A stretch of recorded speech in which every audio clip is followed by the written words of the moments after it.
There is a kind of wallet no thief can see, no neighbor can measure, and no advertisement can empty. It does not hang from the belt. It does not announce itself through clothing, houses, or applause. It exists in the distance between what a person earns and what that person feels compelled to display. In the merchant districts of Edo period Japan, some families learned to protect that distance with remarkable discipline. They could handle large sums of money, finance trade, manage inventories, and build businesses that survived across generations while appearing restrained in public. Their wealth was visible in their stability, not in their decoration. This was the ancient logic of stealth wealth. Not hiding money out of fear, but refusing to turn money into a performance. The invisible wallet is not a historical Japanese phrase. It is a useful name for a principle many successful merchant houses understood. The portion of wealth that remains unseen is often the portion that remains powerful.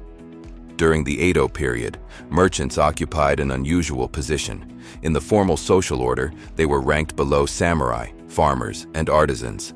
Yet as cities expanded and commerce deepened, merchants became essential. They moved rice, cloth, oil, paper, medicine, and credit through a growing economy. Some became prosperous, but prosperity created a danger.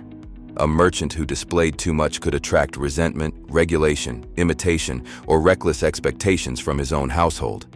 More importantly, visible wealth could quietly transform into permanent expense. A larger residence required maintenance. Finer clothing created new standards. Lavish entertainment attracted people who consumed resources but added no value. The merchant soon discovered a hard truth. Every public symbol of wealth could become a private obligation. So disciplined families separated wealth from appearance. They kept careful ledgers. They controlled household spending. They trained heirs to see the family business as a trust passed from one generation to the next. The goal was not to look successful for one season. The goal was to remain solvent through fires, crop failures, political changes, illness, and bad trade. This required a different definition of richness. To the undisciplined mind, money feels valuable only when it becomes visible. A new possession creates recognition. Recognition creates a brief sense of status. Then the mind adapts. What once felt luxurious becomes normal, and a more expensive symbol is needed to produce the same feeling. Modern psychology calls this hedonic adaptation. Edo merchants did not use that term, but they understood the pattern. Desire expands to occupy whatever income allows. When earnings rise without discipline, spending rises beside them. The person appears wealthier, but becomes no more secure. Sometimes less secure because the new lifestyle can no longer survive an interruption in income. The invisible wallet reverses this process. Every coin directed away from display carries an opportunity cost in reverse. It preserves the future that a purchase would have consumed. A modest decision made once may seem insignificant. Repeated over years, however, it becomes a system. The merchant understood that fortunes were rarely protected by one brilliant act. They were protected by ordinary restraints practiced long enough to become family culture.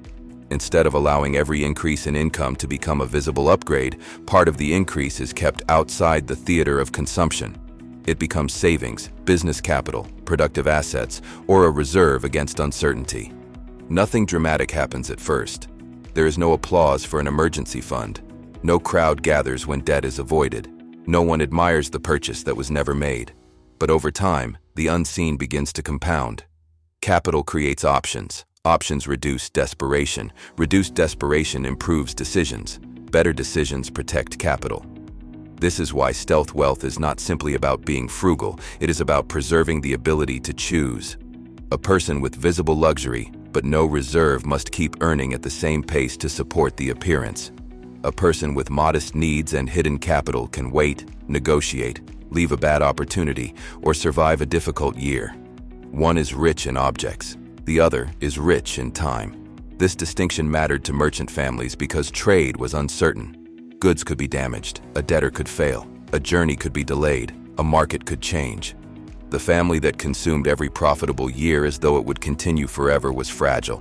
The family that retained surplus became resilient. The same principle applies today. though the merchant street has been replaced by digital storefronts, credit systems, and constant advertising. Modern consumer culture does not merely sell products, it sells identities. The car is presented as evidence of achievement. The phone becomes evidence of relevance. The house becomes evidence that life is progressing correctly. This turns spending into social communication, and once spending becomes communication, silence feels like failure. That is the trap. The invisible wallet requires the discipline to let other people underestimate your financial position. It means allowing income to grow without demanding that appearance grow at the same rate. This does not mean rejecting comfort or living without beauty. Japanese merchant discipline was not worship of deprivation. Money exists to support life, family, work, and continuity. The principle is proportion. Enjoyment should not destroy resilience. Comfort should not eliminate investment. Appearance should not become more important than ownership. A practical, invisible wallet can be built through 4 quiet rules. First, create a private standard of enough. Without a definition of enough, desire has no boundary. Every purchase becomes reasonable because every comparison points upward. Decide what level of housing, clothing, transport, and entertainment genuinely supports your life. Anything beyond that must justify the opportunity cost. Second, hide part of every income increase from your lifestyle. When earnings rise, the mind immediately begins designing a more expensive life. Interrupt that reflex. Direct part of the increase toward long-term savings, diversified investments, business reserves, or debt reduction before the new income becomes emotionally available. Third, measure wealth by endurance. Ask not, what can I afford this month? Ask, what could I continue supporting if income fell for a year? The first question encourages consumption. The second encourages resilience. Fourth, protect your decisions from spectators. Many financial mistakes are not made for personal satisfaction. They are made to prevent embarrassment, gain approval, or maintain an image. Before a major purchase, ask a severe question. Would I still want this if no one else could ever see it? That question reveals how much of the price belongs to the object and how much belongs to the audience. The invisible wallet is built each time a person chooses substance over signal.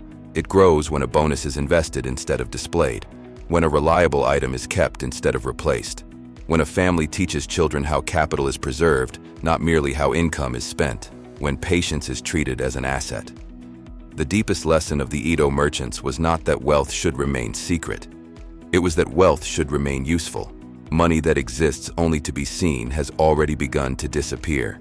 Money that is protected, invested, and passed forward continues working after the moment of desire has ended. The world may notice the house, the clothing, and the symbols, but it cannot easily see liquidity, patience, low expenses, strong judgment, or years of quiet compounding. Those are the contents of the invisible wallet.